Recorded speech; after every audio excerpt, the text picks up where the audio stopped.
Very good evening to all of you. Myself Vikram, your accountancy and business study teacher. As you know that we have started the chapter or unit number 1, nature and significance of management. And in this unit till now, we have completed the maximum concepts, maximum topics. And today we will discuss the last topic of this unit, that is coordination. Coordination दो शब्दों से मिलकर बना है, को plus ordination, जिसमें हम basically क्या करते हैं कि जहां दो या दो से ज्यादा एक्टिविटीज जो होती हैं, we required a kind of tightness among those activity. उन एक्टिविटीज में हमें एक प्रकार की टाइडनेस चाहिए, यानी एक प्रकार का बंधन चाहिए कि वो आपस में बंधी हुई हो, वो इस तरीके से मिली हुई हो कि बिना एक दूसरे के किसी का भी काम ना चले। जैसे हम बात करें कोऑर्डिनेशन के बारे में, तो कोऑर्डिनेशन बेसिकली एक ऐसा फंक्शन ऑफ मैनेजमेंट कंसिडर किया गया है। In actual it is not a function of management, but it is to be assumed कि एक फंक्शन ऑफ मैनेजमेंट है। Why? Because of it inherent in all the functions of management. Without the coordination, none of the function can be successfully implemented in the organization. That's why it is said that कि coordination एक assumed function of the organization है। और coordination के बारे में यदि हम लोग बात करें तो कोऑर्डिनेशन एक इस प्रकार की एक्टिविटी है जो कि क्या करती है, सिंक्रोनाइज करती है। किनको? वेरियस एक्टिविटीज को। किसकी? ऑर्गेनाइजेशन की। यानी पार्टिकुलर किसी भी ऑर्गेनाइजेशन के अंदर जो डिफरेंट काइंड ऑफ एक्टिविटीज होती हैं उनको एक साथ लेकर आती है, उनके बीच में एक ऐसा रिलेशन एस्टेब्लिश करती है कि वो एक एक्टिविटी के बिना दूसरी एक्टिविटी अधूरी रहेगी, इनकम्प्लीट रहेगी। एग्जाम्पल के तौर पर यदि हम यहाँ बात करें तो हम बेसिकली ये कहेंगे कि इट इज मान लीजिए देयर आर टू डिपार्टमेंट्स। एक तो है आपका परचेज डिपार्टमेंट और एक है आपका मैन्युफैक्चरिंग डिपार्टमेंट। ठीक है, दो डिपार्टमेंट है किसी ऑर्गेनाइजेशन के अंदर, और यहां पर जो मैन्युफैक्चरिंग डिपार्टमेंट है that is saying to the purchase department for purchasing of a quality raw material. Quality raw material purchase करने के लिए वो उनको बोलता है। अगर परचेज डिपार्टमेंट उसको क्वालिटी रॉ मटेरियल परचेज करके ना दे या ऑन टाइम मटेरियल को परचेज करके ना दे तो what would happen in that condition? उन दोनों ऑर्गेनाइजेशन, उन दोनों डिपार्टमेंट्स के बीच की जो तालमेल है वो बिगड़ जाएगा। कोई भी अपनी एक्टिविटी को ऑन टाइम कंप्लीट नहीं कर पाएगा। इट मींस मैन्युफैक्चरिंग डिपार्टमेंट अपने काम को ऑन टाइम कंप्लीट नहीं कर पाएगा due to the lackness of the purchase department, to do the don't know harmonious relationship between purchase department and manufacturing department, जिसकी वजह से ऑर्गेनाइजेशनल प्रोडक्टिविटी रुक जाएगी, ऑर्गेनाइजेशनल प्रोडक्शन रुक जाएगा।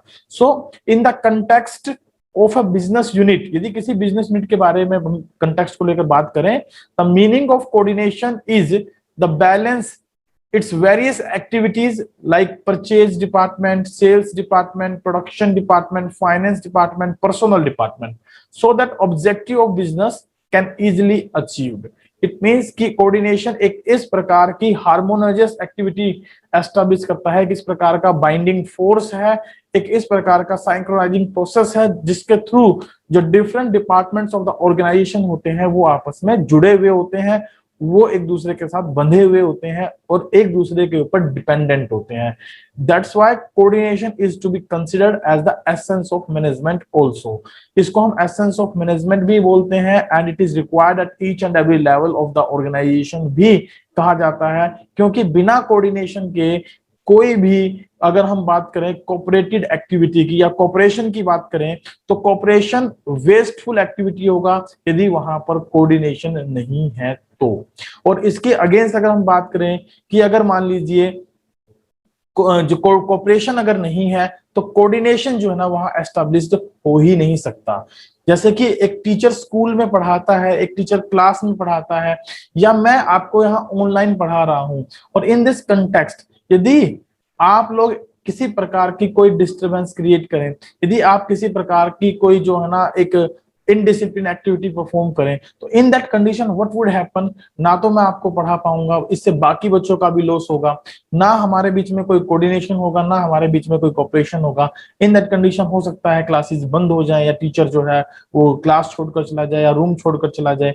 और बाद में आप लोगों को जो हो सकता है ये करना पड़े कि चलिए टीचर को मना लेते हैं। तो इस प्रकार की एक्टिविटीज यदि होती हैं तो वहां पर कोऑर्डिनेशन की एक इंपॉर्टेंट रोल प्ले करता है कोऑर्डिनेशन। इसके बिना हम एक दूसरे से बिना विदाउट कोऑर्डिनेशन हम एक दूसरे के बिना अधूरे हैं।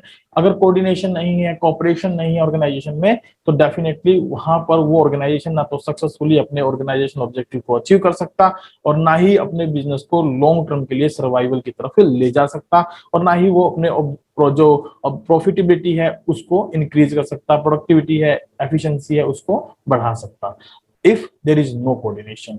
तो कहा जाता है यदि कोऑर्डिनेशन है तो हम बेसिकली कहते हैं कि 2+2 22 हो जाते हैं, 1+1 11 हो जाते हैं, राइट। तो कोऑर्डिनेशन ही एक ऐसा फंक्शन है जो कि 2+2 को यदि हम कहें 5, तो 5 बनाने में भी पॉसिबिलिटी हमारे लिए तैयार रखता है कि भाई हाँ उसको भी हम कह सकते हैं कि 2+2 को भी हम 5 में कन्वर्ट कर सकते हैं। चलिए अब बात करते हैं, यदि मान लीजिए कोऑर्डिनेशन नहीं हुआ, लैक ऑफ कोऑर्डिनेशन रहा किसी ऑर्गेनाइजेशन में, तो होगा क्या उससे? उससे पार्टिकुलरली क्या होगा? एक तो ओवरलैपिंग आएगी। ओवरलैपिंग का मतलब है एक काम बार बार डुप्लीकेशन में चलेगा, डुप्लीकेशन ऑफ द वर्क होगा, काम में देरी भी हो सकती है, डिले भी हो सकता है, और कोज भी हो सकते हैं। Cause is standing for the disorder, कि पार्टिकुलरली जो है ना काम का एक प्रॉपर ऑर्डर नहीं होगा, कोई काम पहले हो रहा होगा, कोई काम बाद में हो रहा होगा, या वहां पर एक प्रकार का ऐसा जो ना रूलर एप्लीकेबल हो जाएगा, ऐसा शासन लग जाएगा जिसमें अराजकता ही अराजकता होगी, जिसमें कि पार्टिकुलरली डिसऑर्डर ही होंगे। कोई काम बताना कुछ चाहता है, करना कुछ चाहता है, हो कुछ और जा रहा है वहां पर, इन the absence of the coordination. तो यहाँ पर कोऑर्डिनेशन के साथ ध्यान रखिएगा, एक वर्ड हमने बार बार बोला है बीच में, कोऑपरेशन। देखिए कोऑर्डिनेशन तो एक डेलिब्रेट फंक्शन है, ठीक है। कोऑपरेशन एक वॉलंटरी फंक्शन है जो कि हमारी इच्छा से, इंटरनल फीलिंग से क्रिएट होता है। छोटा सा एग्जांपल मैं रखना चाहूंगा इसके बारे में कि अगर आप उसको समझ पाएंगे कोऑर्डिनेशन और कोऑपरेशन में क्या अंतर है। अगर मैं बात करता हूं, सपोज मैं अपने क्लासरूम में खड़ा हूं एज एन टीचर, और मैंने किसी एक बच्चे को ये बोल दिया कि मिस्टर मुकेश तुम आओ और ये पंखा उतारने में मेरी मदद करो, और वो आ जाता है क्योंकि मैंने उसको कहा है एज एन टीचर, तो वो मेरी बात मानकर आ जाता है और पंखा उतारने के लिए मेरे साथ खड़ा हो जाता है। लेकिन उसी समय एक दूसरा व्यक्ति और है जतिन, एक दूसरा बच्चा और है जतिन, वो कहता है सर आप एक बार साइड होइए, मैं इसके साथ मिलकर ये पंखा उतरवाता हूं। That is called as cooperation. तो कोऑपरेशन इंटरनल फीलिंग होती है, हमारे अंदर से आता है, इसको हम डेवलप नहीं कर सकते, जबकि कोऑर्डिनेशन हम डेलिबरेटली डेवलप करते हैं। और इन the absence of cooperation, coordination का कोई रोल नहीं है, बट कोऑपरेशन की अगर है और कोऑर्डिनेशन नहीं है तो वो कोऑपरेशन जो है वो सारा बेकार हो जाता है, उसका कोई इंपॉर्टेंस नहीं रह जाता। It means both are the two faces of a single coin, दोनों के दोनों एक सिंगल कॉइन के दो फेस हैं। Without coordination cooperation is nothing, and without cooperation coordination is nothing. तो ये ध्यान रखिएगा, ये क्वेश्चन कई बार पूछ लेते हैं, इसके बिहाफ पर एक ट्रू एंड फॉल्स की स्टेटमेंट हमारे सामने आ जाती है कि cooperation in the absence of coordination is wasteful activity, true और फॉल्स। तो it is a true statement. कई बार इसके अपोजिट पूछ लेते हैं कि coordination in the absence of cooperation is a wasteful activity. No, वो ट्रू नहीं है, वो फॉल्स स्टेटमेंट रहेगी, वहां पर हम उसको क्या कहेंगे, वो that is a false statement, right. तो coordination in the absence of cooperation एक जो है ना बिल्कुल आप यूं कहेंगे कि इट इज इन आइसोलेशन, ठीक है। लेकिन अगर कोऑपरेशन की बात करें तो विदाउट कोऑर्डिनेशन एक वेस्टफुल एक्टिविटी हो जाएगी, उसका कोई मतलब नहीं रह जाएगा, चाहे कोई कितना भी वॉलंटरी आकर आपकी मदद करना चाहता हो, लेकिन आप कोऑर्डिनेट नहीं करना चाहते तो उसका कोई रोल नहीं होगा। आइए बात करते हैं, तो यहाँ पर हमने बेसिकली कोऑर्डिनेशन के मीनिंग में हमने क्या बातें डिस्कस की, क्या समझा, एक बात समझने की यहाँ पर क्लियर करेंगे कि कोऑर्डिनेशन एक प्रकार की एक ऐसी एक्टिविटी है जो कि हार्मोनियस रिलेशन एस्टैब्लिश करती है, हेल्दी रिलेशन एस्टैब्लिश करती है, ठीक है। हार्मोनियस रिलेशन ये एक बाइंडिंग फोर्स है, हमने इसके बारे में यहाँ पे ये भी समझा कि एक बाइंडिंग फोर्स है। बाइंडिंग फोर्स का मतलब होता है जो डिफरेंट काइंड ऑफ एक्टिविटीज को एक पार्टिकुलर सूत्र में बांधता है, एक पार्टिकुलर जिसका जिनको जो है ना एक ही डायरेक्शन में ले जाता है, यूनिफाई करता है उनके एफर्ट्स को, ताकि वो डायरेक्शन में मिलकर काम करें, अपने ऑब्जेक्टिव को अचीव करें। साथ ही साथ हम यहाँ कहते हैं कि ये डिफरेंट एक्टिविटी को साइक्रोनाइज करता है, उनको इस प्रकार से अरेंज करता है कि वो पार्टिकुलरली एक ही डायरेक्शन में मूव करते हैं। और इसके साथ साथ हम बात कर सकते हैं, यदि अब्सेंस ऑफ कोऑर्डिनेशन हो तो वहां पर ओवरलैपिंग हो सकती है, वहां डिले हो सकता है, वहां डुप्लीकेशन हो सकता है, वहां कोज या डिसऑर्डर हो सकता है। तो ये जो कुछ कीवर्ड मैं लिख रहा हूं, they are helpful to solving the case study question. जब भी आपके सामने क्वेश्चन आते हैं तो वहां पर इस प्रकार के वर्ड्स आपको देखने को मिलते हैं। और एक बात, हम कोऑर्डिनेशन को क्वालिटी ऑफ मैनेजमेंट बोलते हैं। क्वालिटी ऑफ मैनेजमेंट, कई बार ये क्वेश्चन आ जाता है, what is the quality of management. So quality of management का मतलब होता है कोऑर्डिनेशन। यानी जब भी आप क्वालिटी ऑफ मैनेजमेंट की बात करते हैं तो यू विल से और you will discuss about the coordination point. तो कोऑर्डिनेशन के बारे में वहां बात करेंगे, ठीक है, कोऑर्डिनेशन के बारे में डिस्कशन होगा, वहां पर उसकी फीचर्स, वहां पर उसकी नीड है ना, या एसेंस फॉर द मैनेजमेंट क्यों है, या एसेंस या needed at all level of management क्यों है, इसके बारे में वहां पर बातें की जाएगी। आइए इसकी कैरेक्टरिस्टिक्स के बारे में डिस्कशन करते हैं।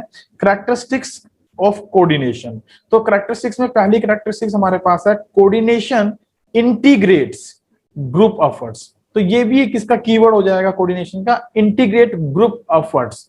ग्रुप एफर्ट्स का मतलब है कि आपको पता है मैनेजमेंट के अंदर कोई भी एक्टिविटी ऐसी नहीं है जो इंडिविजुअली परफॉर्म की जाए, हर एक एक्टिविटी को हम ग्रुप में परफॉर्म करते हैं, और ग्रुप में जो है बहुत सारे लोग काम करते हैं, different different kind of workout करते हैं। तो उन डिफरेंट ग्रुप एफर्ट्स के जो भी डिफरेंट काइंड ऑफ पीपल्स हैं, उनके जो डिफरेंट डिफरेंट ग्रुप एफर्ट्स हैं, उनको ये क्या करता है, इंटीग्रेट करता है, यूनिफाई करता है, इकट्ठा रखने की कोशिश करता है, ताकि उनको एक डायरेक्शन में ले जाया जा सके और पर्पसफुल ऑब्जेक्टिव ऑफ ऑर्गेनाइजेशन वो जो है अचीव किए जा सके। तो it integrates diverse business activities into purposeful group activity, ensuring that all people work in one direction. All people work in one direction. This is another keyword in this particular point. To achieve the organizational goals. जो organizational goals होते हैं उनको achieve करने के लिए coordination जो है, वो जितने भी डिफरेंट एफर्ट्स लगाए जाते हैं जितने भी डिफरेंट एफर्ट्स लगाए जाते हैं पार्टिकुलरली डिफरेंट डिफरेंट पीपल्स के द्वारा, डिफरेंट डिफरेंट एम्प्लॉइज के द्वारा, या डिफरेंट डिफरेंट ह्यूमन फोर्स के द्वारा, तो वो सभी एक ही डायरेक्शन में लाए जा सके, एक ही डायरेक्शन में उनको लेकर आना, उनको एक सूत्र में बांधना, यूनिफाइंग करना उनके एफर्ट्स को, ताकि वो एक डायरेक्शन में काम कर सके और अपने ऑर्गेनाइजेशनल ऑब्जेक्टिव को अचीव कर सके। ऐसा कोऑर्डिनेशन जो है करता है, ऐसा कोऑर्डिनेशन के आधार पर ही किया जा सकता है। नेक्स्ट फीचर के बारे में बात करें, so coordination ensures unity of action. Unity of action का मतलब होता है कि जो पार्टिकुलरली डिफरेंट एक्टिविटीज होती हैं वो एक दूसरे पर डिपेंडेंट होती हैं, इंटर रिलेटेड होती हैं। तो जितने भी डिफरेंट डिपार्टमेंट्स होते हैं या उनमें जो एम्प्लॉइज होते हैं वो पार्टिकुलरली एक कॉमन गोल को अचीव करने के लिए लगे हुए होते हैं, और वहां पर जो उनके इंडिविजुअल एफर्ट्स होते हैं उन इंडिविजुअल एफर्ट्स को क्या करता है, ये यूनिफाइड करता है, उनको इकट्ठा करता है। तो it directs the activities of different departments and employees towards achievement of common goals and brings unity in the individual efforts। जो इंडिविजुअल एफर्ट्स होते हैं उनके बीच में क्या करता है, ये एक यूनिफाइंग रिलेशन एस्टैब्लिश करता है, ताकि वो क्या कर सके, अपने आप को एक पार्टिकुलर कॉमन गोल्स की तरफ मूव करा सके, पार्टिकुलर कॉमन गोल्स की तरफ ले जा सके, और वो उनको एक प्रकार से क्या करता है, मोटिवेट करके चलता है कि भाई वो एक ऑर्गेनाइजेशनल जो गोल्स होते हैं उनको अचीव करने के लिए वो एक कॉमन डायरेक्शन में मूव करें, कॉमन ऑब्जेक्टिव को अचीव करने के लिए काम करें। इस तरीके का उनके अंदर वो मोटिवेशन क्रिएट करता है। नेक्स्ट है, coordination is a continuous process. Coordination एक कॉन्टिन्यूअस प्रोसेस है। हम इसे कॉन्टिन्यूअस प्रोसेस क्यों बोलते हैं? देखिए, कॉन्टिन्यूअस प्रोसेस का मतलब होता है जो लगातार चले, जो कॉन्टिन्यूअसली चलती रहे, नेवर एंडिंग प्रोसेस। ऐसा बिल्कुल कहना उचित होगा कोऑर्डिनेशन के लिए, क्योंकि coordination is required at each and every level of management as well as it is the essence of management. जब भी हम बात करते हैं planning, organising, staffing, directing, controlling की, तो उनके अंदर ये इनहेरेंट प्रॉपर्टी होती है कि भाई प्लानिंग और कोऑर्डिनेशन, प्लानिंग ऑर्गेनाइजेशन, प्लानिंग आपका स्टाफिंग, प्लानिंग आपका डायरेक्टिंग, प्लानिंग कंट्रोलिंग, ये एक अलग नहीं है। अगर प्लानिंग अच्छी करोगे तो उसके साथ साथ जरूरी है कि ऑर्गेनाइजिंग अच्छी हो। अगर ऑर्गेनाइजिंग भी अच्छी कर ली, आपने स्टाफिंग भी बहुत बढ़िया एक्सपर्ट व्यक्ति आपने अपॉइंट कर लिया ऑर्गेनाइजेशन के अंदर, और डायरेक्शन भी देने वाले बहुत अच्छे हैं, और कंट्रोलिंग करने वाले भी बहुत अच्छे हैं, लेकिन उन सब में कोऑर्डिनेशन की कमी है। तो each and every function becomes a wasteful activity, वो हर एक एक्टिविटी बेकार हो जाएगी जो हमने ऑर्गेनाइजेशन में की है। तो that's why it is said that कि ऑर्गेनाइजेशन जो है इसके अंदर कोऑर्डिनेशन जो है वो एक कॉन्टिन्यूस प्रोसेस है, लगातार चलने वाली प्रोसेस है, चाहे वो छोटा स्टेप हो ऑर्गेनाइजेशन का, चाहे वो बड़ा स्टेप हो, चाहे लोअर लेवल हो चाहे अपर लेवल हो, चाहे प्लानिंग फंक्शन हो चाहे कोऑर्डिनेशन फंक्शन हो, at each and every level, each and every function हमें इसकी रिक्वायरमेंट रहती है। तो it is not a specific activity, ये कोई पार्टिकुलरली एक स्पेसिफिक एक्टिविटी मैटर नहीं है, it required at each level in all department till the organisation continue, जब तक ऑर्गेनाइजेशन चलेगा, गोइंग कंसर्न कंसेप्ट लगेगा इसके ऊपर, जब तक ये ऑर्गेनाइजेशन कंटिन्यू रहेंगे तब तक इसके ऑपरेशंस में कोऑर्डिनेशन की रिक्वायरमेंट बनी रहेगी। विदाउट कोऑर्डिनेशन हम कोई भी एक्टिविटी को प्रॉपरली परफॉर्म नहीं कर पाते। नेक्स्ट है क्वेश्चन नंबर नेक्स्ट है feature number 4, that is coordination is all pervasive, as you know that all pervasive means universal function, ये एक यूनिवर्सल फंक्शन है, चाहे कहीं पर भी चले जाएं, विदाउट कोऑर्डिनेशन हम कुछ नहीं कर सकते। आपने देखा होगा जमीन पर, आसमान में बहुत सारे पंछी एक ग्रुप में उड़ते हैं, है ना, उनका एक ग्रुप लीडर होता है, वो उनके आगे चलता है, उनके आगे उड़ रहा होता है, और पीछे जनरली ऐसा हंस करते हैं ना, वो जो बड़ी बड़ी चोंच वाले होते हैं वो हवा में उड़ रहे होते हैं, तो वो एक पार्टिकुलर उनमें एक ऐसा होता है जो आगे होता है और एक फॉर्मेशन बनाकर वो उड़ रहे होते हैं। ऐसे ही बहुत सारे छोटे छोटे पंछी भी आपने देखे होंगे, जिनमें स्पैरोज की बात करूं या आपके पिजन्स की बात करूं, तो ये एक ग्रुप में उड़ रहे थे। वो क्यों? क्योंकि वहां इनके बीच में कोऑर्डिनेशन एक्टिविटी है, उनके बीच में एक ऐसा व्यक्ति एस्टैब्लिश है, उनके बीच में एक ऐसा पर्सन है जो उनको कोऑर्डिनेट कर रहा है, तो उनके बीच में एक रिलेशन एस्टैब्लिश कर रहा है। तो इसलिए एक यूनिवर्सल फंक्शन है, कहीं चले जाओ नेचर के अंदर, कहीं पर भी, आपने जमीन पर भी बहुत बार देखा होगा, जब हम चींटियों को देखते हैं तो वो एक लाइन में मूवमेंट कर रही होती हैं, एक लाइन में चल रही होती हैं पार्टिकुलरली। क्यों? क्योंकि उनके बीच में एक कोऑर्डिनेशन होता है, उनको पता है कि अगर हम पार्टिकुलरली एक डायरेक्शन में अगर काम करेंगे तो हमारा वर्क एफर्ट्स कम हो जाएगा। तो it synchronises the activities of all levels and departments as they are interdependent and to maintain organisational balance. जैसे कि मैंने आपको बताया कि एक परचेज डिपार्टमेंट है, एक सेल्स डिपार्टमेंट है, और अगर मान लीजिए सेल्स डिपार्टमेंट जो है ना इस बात की डिमांड करता है कि भाई अच्छी क्वालिटी का प्रोडक्ट मैन्युफैक्चर करके दो, तो परचेज डिपार्टमेंट जो है ना ये बात किसके लिए रखेगा? मैन्युफैक्चरिंग डिपार्टमेंट के लिए। और मैन्युफैक्चरिंग डिपार्टमेंट परचेज डिपार्टमेंट को समझ पाएगा, अगर अच्छी क्वालिटी का मटेरियल दोगे तो डेफिनेटली अच्छी क्वालिटी का मटेरियल मैं प्रोड्यूस भी कर पाऊंगा। अगर वो अच्छी क्वालिटी का मटेरियल नहीं देगा, परचेज डिपार्टमेंट खरीद कर नहीं देगा जो है मैन्युफैक्चरिंग डिपार्टमेंट को, तो सेल्स डिपार्टमेंट भी अपने प्रोडक्ट को क्वालिटी प्रोडक्ट कहकर नहीं बेच पाएगा या नहीं मार्केट में प्रेजेंट कर पाएगा। तो coordination is A all pervasive function, चाहे छोटी एक्टिविटी हो ऑर्गेनाइजेशन के, चाहे बड़ी एक्टिविटी हो, हमें हर जगह इसकी रिक्वायरमेंट रहती है। नेक्स्ट है हमारा coordination is the responsibility of all managers. ये भी एक इंपॉर्टेंट पॉइंट है हमारे लिए कि भाई क्यों ये एक रिस्पॉन्सिबिलिटी ऑफ ऑल मैनेजर्स है। अब देखिए ऑर्गेनाइजेशन में 3 प्रकार के मैनेजर्स होते हैं, top level managers, middle level managers और लोअर लेवल मैनेजर्स। अब तीनों मैनेजर्स के बीच में यदि कोऑर्डिनेशन नहीं होगा तो टॉप लेवल के द्वारा बनाई गई प्लानिंग की गई पॉलिसी फॉर्मेशन स्ट्रेटेजीज वो मिडिल लेवल जो है ना लोअर लेवल तक नहीं पहुंचा पाएगा, अगर लोअर लेवल कोऑर्डिनेशन नहीं करेगा मिडिल लेवल के साथ। और अगर मान लीजिए मिडिल लेवल और लोअर लेवल के बीच में कोऑर्डिनेशन है, लेकिन टॉप लेवल अपनी मर्जी से पॉलिसीज बनाता है, वो किसी प्रकार का कोई जो है ना सजेशंस नहीं लेता लोअर लेवल से मिडिल लेवल से, जिनको एक्चुअल में वो पॉलिसीज एग्जीक्यूट करनी होती हैं, तो भी वहां पर जो है पार्टिकुलरली क्या रहेगा?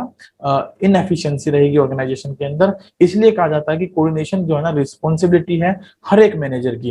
इट इज इक्वली इंपॉर्टेंट, हर एक के लिए उतना ही जरूरी है जितना टॉप लेवल के लिए, मिडिल लेवल के लिए और लोअर लेवल ऑफ मैनेजमेंट के लिए। Thus it is the responsibility of all managers that they make efforts to establish coordination। इसलिए हर एक मैनेजर की रिस्पॉन्सिबिलिटी हो जाती है कि ऑर्गेनाइजेशन के अंदर क्या किए जाए? एस्टेब्लिशमेंट की जाए कोऑर्डिनेशन की, ताकि उनकी वर्किंग जो है ना वो प्रॉपरली हो सके, उनके जो एग्जीक्यूशन ऑफ वर्क है वो प्रॉपरली किया जा सके। नेक्स्ट पॉइंट हमने देखेंगे इसके अंदर, that is coordination is a deliberate function. As I have discussed in the beginning when we have discussed the meaning of coordination, कि ये एक डेलिब्रेट फंक्शन है। डेलिब्रेट का मतलब होता है जानबूझकर जिसको हम एस्टैब्लिश करके चलते हैं। So coordination is never established by itself, rather it is a conscious efforts on the part of every manager. ठीक है, नेवर एस्टैब्लिश्ड बाय इटसेल्फ, ये अपने आप से एस्टैब्लिश नहीं होता, इसको हमें लगातार स्थित कॉन्शियस एफर्ट्स के साथ एस्टैब्लिश करना पड़ता है at the every part of every manager. Cooperation is a voluntary efforts, cooperation कैसा एफर्ट्स है? एक वॉलंटरी एफर्ट्स है of employees to help one another. मान लीजिए किसी ऑर्गेनाइजेशन में कोई एक्टिविटी परफॉर्म की जा रही है, कोई फंक्शन ऑर्गेनाइज किया जा रहा है, और उस फंक्शन में हर एक एम्प्लॉय को अलग अलग हमने काम दिया है, वो अपना काम तो करेंगे ही करेंगे, लेकिन यदि किसी पार्टिकुलर एम्प्लॉय का काम ऑन टाइम कंप्लीट हो जाता है, समय से पहले कंप्लीट हो जाता है, तो वो अगर दूसरे एम्प्लॉय के साथ जाकर उसके काम में मदद करता है तो that will be called as cooperation. ये एक वॉलंटरी एफर्ट है, वो अपने मन से लेकर आता है। Effective coordination can not be achieved without cooperation of the group members.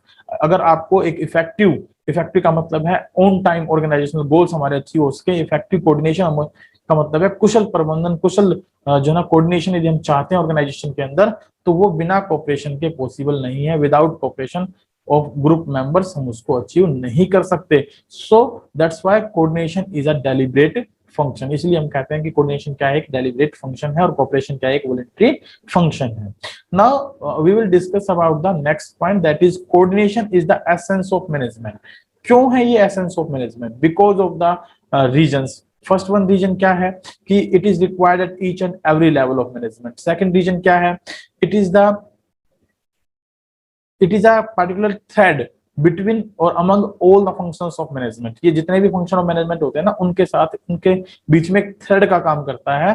वो थ्रेड क्या है कि उनको आपस में बांध कर, जोड़ कर रखने का काम करता है। सो कोऑर्डिनेशन को हम क्या बोलते हैं? It is not a separate function of management, it is force that binds all the functions, thus called as the essence of management. ये एक ऐसा फोर्स है जो कि जितने भी फंक्शन ऑफ मैनेजमेंट होते हैं उनको आपस में बांध कर रखता है, उनको आपस में पिरो कर रखता है, एक माला की तरह।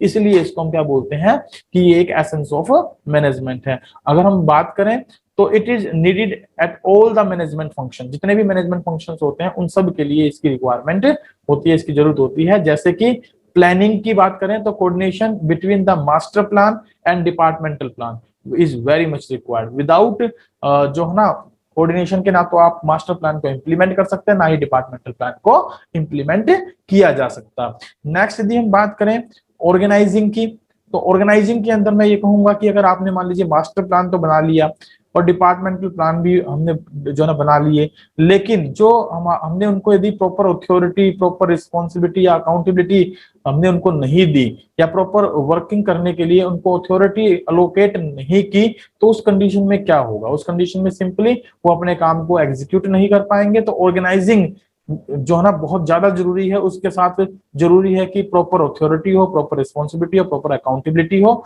ये सब हम कोऑर्डिनेशन की मदद से ही कर सकते हैं, बिना कोऑर्डिनेशन के ऐसा पॉसिबल नहीं हो सकता। नेक्स्ट है स्टाफिंग। स्टाफिंग क्या होता है? अब मैंने जैसे कि बताया, यदि आप प्रॉपर प्लानिंग कर लें, प्रॉपर ऑर्गेनाइजिंग कर लें, और मान लीजिए आपने प्रॉपर स्टाफिंग भी कर दी, right person at the right time पर आपने अवेलेबल भी करा दिया, और जो है एक बैलेंस भी मेंटेन रखा between the job requirement and the qualities of A personal इनके बीच में, लेकिन उनके बीच में आपस में कोऑर्डिनेशन ही नहीं है, वो आपस में कोऑर्डिनेटेड ही नहीं है, तो ऐसे में जो हमने क्वालिटी पर्सन अपॉइंट किए तो उनका क्या बेनिफिट हुआ? वो कैसे ऑर्गेनाइजेशन ऑब्जेक्टिव को अचीव करने में हमारी मदद कर सकते हैं? तो दैट्स व्हाई स्टाफिंग हो या प्लानिंग हो या ऑर्गेनाइजिंग हो, हमें हर जगह कोऑर्डिनेशन की जरूरत होती है। नेक्स्ट जैसे कि डायरेक्टिंग की बात करें तो it is required between supervision, motivation and leadership. अब अगर मान लीजिए आप सुपरविजन करना चाहते हैं, मोटिवेशन करना चाहते हैं, लीडरशिप रोल प्ले करना चाहते हैं, तो you must require the coordination also. वहां पर आपको किस चीज की रिक्वायरमेंट होती है? कोऑर्डिनेशन की जरूरत होती है। तो कोऑर्डिनेशन के बिना ये पॉसिबल नहीं है कि आप प्रॉपर सुपरविजन का काम कर सके, प्रॉपरली एम्प्लॉयज को मोटिवेट कर सके या उनको इन्फ्लुएंस कर सके for doing the particular type of job. Controlling जैसे कि लास्ट फंक्शन ऑफ मैनेजमेंट होता है, लेकिन लास्ट फंक्शन होने के बावजूद भी हम जो हमारे एक्चुअल रिजल्ट्स होते हैं और जो एक्सपेक्टेड रिजल्ट्स होते हैं उनके बीच में जो हम कंपैरिजन करते हैं, वो कंपैरिजन केवल तभी फ्रूटफुल हो सकता है जब वहां पर पाए जाने वाले डेविएशंस को दूर करने के लिए बाकी सारे डिपार्टमेंट्स, बाकी सारे जितनी भी एक्टिविटीज हैं वो आपस में कोऑर्डिनेटेड हो, उनको दूर करने के लिए एक साथ मिलकर काम करें, तब जाकर वो डेविएशन वहां से दूर किए जा सकते हैं। Otherwise it is not possible कि हम वहां जो है ना कंट्रोलिंग को प्रोसेस को एक प्रॉपर वे में इंप्लीमेंट कर सके। सो कंट्रोलिंग हो या प्लानिंग हो, फर्स्ट फंक्शन ऑफ मैनेजमेंट हो या लास्ट फंक्शन ऑफ मैनेजमेंट हो, it doesn't matter, coordination is required at each and every function, that's why it is called as essence of management, इसलिए हम इसको एसेंस ऑफ मैनेजमेंट बोलते हैं। ये पहला रीजन है why it is called as essence of management, because it is required at all the management functions, हर एक प्रकार के मैनेजमेंट फंक्शंस के लिए इसकी रिक्वायरमेंट होती है। सेकंड जो रीजन है why it is called an essence of management, तो उसके लिए आप बात करेंगे कि it is needed at all levels of management. तो ये दो बेसिक जो ना कारण है जिनके आधार पर आप डिफाइन करते हैं कि मैनेजमेंट में coordination is called an essence of management. क्यों? क्योंकि ये हर एक फंक्शन के साथ अटैच्ड है और हर एक लेवल के साथ अटैच्ड है। तो ये दो बातें आपको यहाँ एक्सप्लेन करनी है so that you can answer this question very confidently. मैं आपको बता दूं कि कोऑर्डिनेशन से रिलेटेड क्वेश्चन एग्जाम में 101% पूछा जाता है। तो needed at all level of management के बारे में यदि बात करें तो टॉप लेवल या मिडिल लेवल या लोअर लेवल, कोई भी लेवल क्यों ना हो, हमें कोऑर्डिनेशन की रिक्वायरमेंट होती है। टॉप लेवल पर कोऑर्डिनेशन की जरूरत क्यों होती है? To integrate activities of organisation for accomplishing the organisational goals, जो ऑर्गेनाइजेशनल गोल्स होते हैं उनको अचीव करने के लिए जितनी भी एक्टिविटीज होती है उनको इंटीग्रेट करना होता है, और वो सब टॉप लेवल मैनेजमेंट करता है, और इसलिए उसको वहां पर किस चीज की रिक्वायरमेंट होती है? कोऑर्डिनेशन की, ताकि उन एक्टिविटीज को इंटीग्रेट कर सके, यूनिफाई कर सके। नेक्स्ट है मिडिल लेवल मैनेजमेंट। अगर बात करते हैं मिडिल लेवल मैनेजमेंट की, तो coordination of the efforts of different sections and subsections, जो हमारे मिडिल लेवल पर डिपार्टमेंट्स होते हैं, यानी डिफरेंट सेक्शंस होते हैं या उनके सब सेक्शंस होते हैं, यदि वो आपस में कोरिलेटेड नहीं है, वो आपस में कोऑर्डिनेटेड नहीं है, तो क्या होगा? वो अपनी जो टॉप लेवल ने जो प्लानिंग की है या जो टॉप लेवल ने ऑर्गेनाइजिंग की है उन फंक्शंस को प्रॉपर्ली इंप्लीमेंट नहीं करवा पाएगा लोअर लेवल ऑफ मैनेजमेंट से, और वहां पर उनको इंप्लीमेंट करवाने के लिए, एग्जीक्यूट कराने के लिए कोऑर्डिनेशन का होना जरूरी है, और इसीलिए कोऑर्डिनेशन की रिक्वायरमेंट हमें हर लेवल ऑफ मैनेजमेंट पर होती है। नेक्स्ट जैसे लोअर लेवल है, अब coordination is the activity of workers to ensure work progresses as per the plans. अब लोअर लेवल पर कैसे कोऑर्डिनेशन की रिक्वायरमेंट होती है कि भाई जो वर्कर होते हैं ना, उनका मेन रोल होता है यहाँ पर लोअर लेवल पर, कि यदि वो अपने काम को प्रॉपरली परफॉर्म करते हैं, प्रॉपरली एग्जीक्यूट करते हैं, तो उनकी एक्टिविटीज को हम क्या कहते हैं? कोऑर्डिनेटेड एक्टिविटीज कहते हैं, जिसकी वजह से वो अपने गिवन टारगेट को जो है ना क्या कर पाते हैं? अचीव कर पाते हैं। That's why it is called as that coordination is required at all levels of management. So here are two basic cause that are to be considered for the essence of management. Coordination is the essence of management. First one, it is required or it is needed in all management functions. Second one, it is needed at all level of management. तो ये दो basic reason आपको यहाँ explain करने हैं, और उसके आधार पर आप कह सकते हैं कि जो कोऑर्डिनेशन है वो क्या है? एसेंस ऑफ मैनेजमेंट है। इन शॉर्ट यदि आप कहें तो आखिरी में एक वर्ड, आखिरी में आप एक छोटा सा कंक्लूजन भी दे देंगे। कंक्लूजन के तौर पर आप बताएंगे कि भाई कंक्लूजन के तौर पर आप क्या बताएंगे कि भाई कोऑर्डिनेशन जो है ना वो हर एक लेवल पर, हर एक फंक्शन ऑफ मैनेजमेंट के लिए रिक्वायर्ड होता है। ये डिफरेंट डिफरेंट एक्टिविटीज को कोऑर्डिनेट करता है, उनको आपस में बांध के रखता है। It works as a garland, it works as a thread in a garland, जो एक माला होती है, हार होता है, उसमें एक धागे का काम करता है। जितने भी फंक्शंस ऑफ मैनेजमेंट होते हैं उनको एक साथ पिरो के रखता है। That's why it is called as the essence of management, इसलिए हम इसको एसेंस ऑफ मैनेजमेंट के नाम से जानते हैं। तो ऐसा एक कंक्लूजन आप बाद में अटैच करेंगे ताकि उस क्वेश्चन को हम जस्टिफाई कर सके जो हमसे पूछा गया है। नेक्स्ट पॉइंट है हमारा इसके अंदर, नीड फॉर कोऑर्डिनेशन। भाई कोऑर्डिनेशन की रिक्वायरमेंट क्या है, या you can say that importance of coordination. Coordination की इंपॉर्टेंस क्या है, हम ये भी कह सकते हैं। तो यहाँ पर बात करें इंपॉर्टेंस ऑफ कोऑर्डिनेशन की या नीड ऑफ कोऑर्डिनेशन की, तो बेसिकली हमारे पास तीन जो है पार्टिकुलरली पॉइंट है, GFS, याद रखेंगे, GFS, ग्रैंडफादर फादर सन, कैसे भी आप याद कर लें, ग्रैंडफादर फादर सन। तो ये तीन वर्ड है, इन तीनों वर्ड को आपने याद रखना है। पहला है ग्रोथ इन साइज, दूसरा है फंक्शनल डिफरेंशिएशन, तीसरा है स्पेशलाइजेशन। तो जो कोऑर्डिनेशन है वो ऑर्गेनाइजेशन के अंदर क्या करता है, वो ऑर्गेनाइजेशन साइज को बढ़ाने की कोशिश करता है, उसको जो है ना एक्सपेंड करने की कोशिश करता है, उसको एक्सपेंड करने में मदद करता है, कोशिश नहीं करता बल्कि मदद करता है। तो growth of size of the organisation results in increase in the varied quality of manpower to with the varied individual aspirations. यानी कि एक ऑर्गेनाइजेशन के अंदर अलग अलग प्रकार की मैन पावर है, अलग अलग प्रकार के इंडिविजुअल है, उनकी अपनी अपनी महत्वाकांक्षाएं हैं, एस्पिरेशंस हैं, लेकिन उसके बावजूद भी यदि ऑर्गेनाइजेशन में ग्रोथ हो रही है, ऑर्गेनाइजेशन का साइज बढ़ रहा है, तो वी आर सेइंग दैट कि ये सब कोऑर्डिनेशन की वजह से हो रहा है, बिना कोऑर्डिनेशन के ऐसा पॉसिबल नहीं है, क्योंकि कोऑर्डिनेशन ही उनकी मदद करता है to match the individual goals with the organisational goals. क्योंकि कोऑर्डिनेशन ही एक वो एक्टिविटी है उस ऑर्गेनाइजेशन के अंदर जिसके आधार पर वो ऑर्गेनाइजेशन ग्रोथ कर रहा है, उस ऑर्गेनाइजेशन का साइज बढ़ रहा है, वहां पर नंबर ऑफ एम्प्लॉइज बढ़ रहे हैं, उनके ऑर्गेनाइजेशनल गोल्स के साथ साथ पर्सनल गोल्स भी क्या हो रहे हैं, फुलफिल्ड हो रहे हैं। ऐसा केवल और केवल कोऑर्डिनेशन की वजह से ही हो रहा है। नेक्स्ट है फंक्शनल डिफरेंशिएशन। अब देखिए किसी ऑर्गेनाइजेशन के अंदर बहुत सारी एक्टिविटीज होती हैं, different different kind of functions होते हैं, है ना, अलग अलग फंक्शंस की वजह से अलग अलग डिपार्टमेंटलाइजेशन होता है, अलग अलग डिविजन्स लाई जाती हैं। फोर्थ है motive for achievement of the individual objective, किस पर्पज के लिए, ताकि इंडिविजुअल ऑब्जेक्टिव को अचीव किया जा सके। अगर हम बात करें इन आइसोलेशन, आइसोलेशन का मतलब होता है भाई अकेला रहकर, from other objectives leading to the department classes, यानी कि जो अगर आप अकेले रहकर कोई काम करते हैं बिना किसी दूसरे ऑब्जेक्टिव को कंसीडर किए हुए, तो इंडिविजुअल ऑब्जेक्टिव को आप अचीव नहीं कर सकते। उनको अचीव करने के लिए आपको क्या करना पड़ेगा, कोऑर्डिनेटेड रहना पड़ेगा, एक दूसरे के साथ मिलकर काम करना पड़ेगा। Coordination seeks to iron out these variations. इसका मतलब क्या होता है कि भाई कोऑर्डिनेशन जो होता है ना, वो पार्टिकुलरली एक ऐसी एक्टिविटी है जिसको कि हम ये कह सकते हैं कि भाई अगर मान लीजिए आप कोऑर्डिनेटेड है तो आप अलग अलग प्रकार की एक्टिविटीज को इस प्रकार से परफॉर्म कर सकते हैं without taking any kind of pain, बिना किसी पेन के आसानी से उन एक्टिविटीज को परफॉर्म कर पाएंगे और अपने ऑर्गेनाइजेशनल ऑब्जेक्टिव को अचीव कर पाएंगे। नेक्स्ट जो पॉइंट है इसके अंदर, दैट इज स्पेशलाइजेशन। स्पेशलाइजेशन क्या होता है भाई, स्पेशलाइजेशन का मतलब होता है विशिष्टीकरण, यानी किसी काम में एफिशिएंट होना।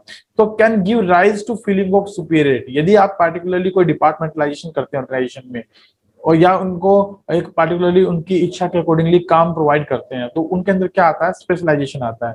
और वो आपस में क्योंकि कोऑर्डिनेटेड होकर उस काम को करते हैं, इंटीग्रेट होकर उस काम को करते हैं, जिससे क्या होता है कि जितनी भी एक्टिविटीज होती हैं वो एक प्रॉपर वे में एग्जीक्यूट हो पाती है, प्रॉपर वे में कंप्लीट हो पाती हैं, और ऑर्गेनाइजेशन के अंदर एक स्पेशलाइजेशन का इन्वायरमेंट क्रिएट हो जाता है। Can give rise to feeling of superiority, prioritising of their zone of activities, right. तो यानी कि वो उनके अंदर एक प्रकार की ऐसी फीलिंग क्रिएट करता है कोऑर्डिनेशन कि भाई वो अपने काम को तो बहुत जल्दी बहुत बढ़िया तरीके से बेहतरीन तरीके से कंप्लीट करने की कोशिश करते हैं, और केवल कोऑर्डिनेशन ही वो फैक्टर है जिसके आधार पर वो उन काम को एक प्रॉपर सीक्वेंस में प्रॉपरली इंटीग्रेट होकर all the specialist of the activities into A wholesome efforts, यानी कि जितना भी ऑर्गेनाइजेशनल एफर्ट्स हैं उनको एक पार्टिकुलरली एक इकट्ठा करके, यानी एक साथ यूनिफाइंग करके उन एक्टिविटीज को परफॉर्म करने की कोशिश करवाता है। तो ये तीन बेसिकली क्या है हमारे पास, नीड है या इंपॉर्टेंस है फंक्शंस ऑफ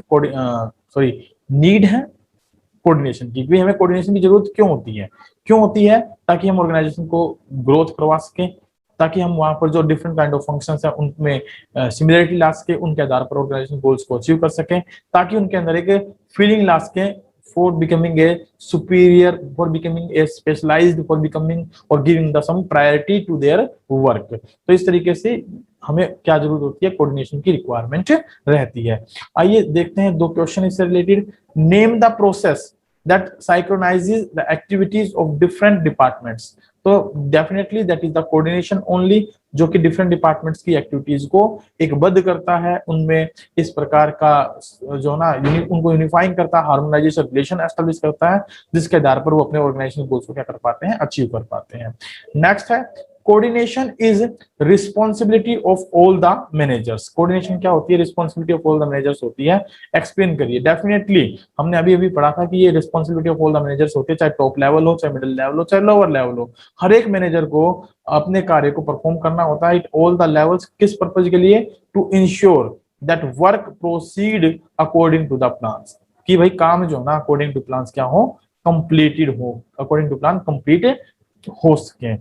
आइए कुछ केस स्टडी, कुछ पॉइंट हम पूनम गांधी मैडम की बुक से भी एक बार डिस्कस कर लेते हैं। देखिए ये कुछ कीवर्ड हैं जो मैम ने अपनी बुक में जस्टिफाई किए हैं। इन कीवर्ड्स को आपको ध्यान रखना है।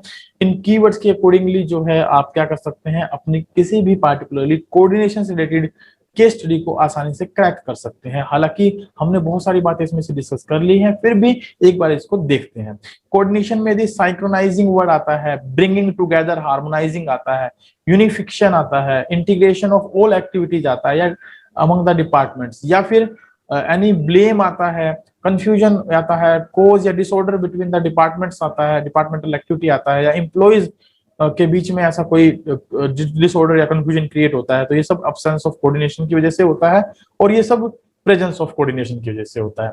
तो आपसे कई बार क्वेश्चन ये पूछ लेते हैं कि केस स्टडी देकर बताइए यहाँ पर कौन सा quality of concept of management present है या अब्सेंट है, या किस पार्टिकुलरली जो ना कंसेप्ट की वजह से, कंसेप्ट ऑफ मैनेजमेंट की वजह से इनके बीच में हार्मोनाइजेशन है, या किस पार्टिकुलरली कंसेप्ट की वजह से इनके बीच में कंफ्यूजन क्रिएट हो रही है। तो कोऑर्डिनेशन की बात हम वहां पर करते हैं।